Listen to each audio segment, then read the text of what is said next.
Good morning. It is 9:24 a.m. on Friday, February 15th, 2019. Is that right? I think so. Yes. Um, I'm Christiana Ellis and I just woke up. This is 5 more minutes. So, my computer just startled me. Startled is the wrong word. Concerned me a little bit as I booted it up because all of a sudden my Microsoft OneDrive account wanted me to re-log in, and then when I did, it proceeded to say, do you want to resync all your files? Like, it was basically acting like I was just installing it for the very first time. And then it said, do you want to choose this location for your OneDrive files? If so, there's files already there, so we'll merge those with your account. And I'm like, yeah, those are the files that I have always had in my OneDrive. Um, hmm. And so it resynced everything as though those files weren't there already. So I'm not sure what that's all about. Probably just some update, but I always get paranoid when software like that behaves a little bit unusually, especially since I keep a bunch of files in there. I should have gotten some caffeine before I started recording this video. I also got a little paranoid because I was just scanning Twitter a little bit, and I found some thread where someone was going on and on about how they, in their opinion, they think podcasts should stop using the archaic 128 kbps formatting for audio and should start using much higher, or like 300 is what they were suggesting, and making it sound like 128 sounds bad. And I'm thinking, okay, listen.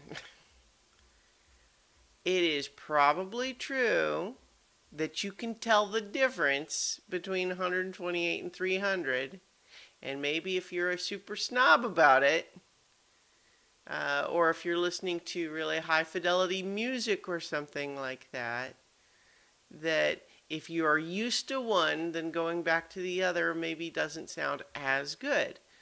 But to, like, even if we want to say people are doing it, their audio at 128 and they go to 300, like, that is doubling the amount of hosting space. And sure, that's not as big a deal as it once was, but it's not nothing, especially for someone like me that puts out podcasts of big, long files. Now, that said, I tend to not even use 128 all the time. But I'm also frequently recording stuff online where the audio quality is not necessarily going to be great anyway. Like, the audio quality might be good for me, but like, I could make it better for me, my audio, but not. I can't always control how it's going to sound from the other person. I don't know. I mean, I guess if anyone out there listens to my podcasts, I would be interested to know if you think it would be better. Is this something that you've been reluctant to broach with me? That's like, oh God, Christiana, I wish you would at least go to 128 like some sort of non-caveman. I don't know. I mean, when I want something to sound really good, I do use the higher bit rate, but I mean, not just for every ordinary podcast episode, especially ones where I'm recording audio from a group hangout.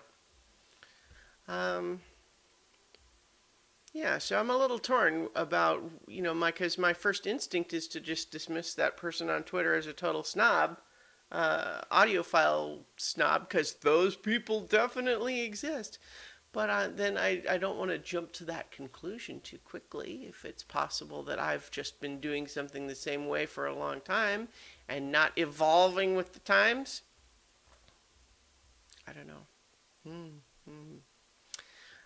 In any event, Boscone is happening starting today, but I have to work today, so I kind of was dithering back and forth about the idea of trying to go and do part of it today, but then I also still really should be working today, so like, should I try to take today off? I don't know.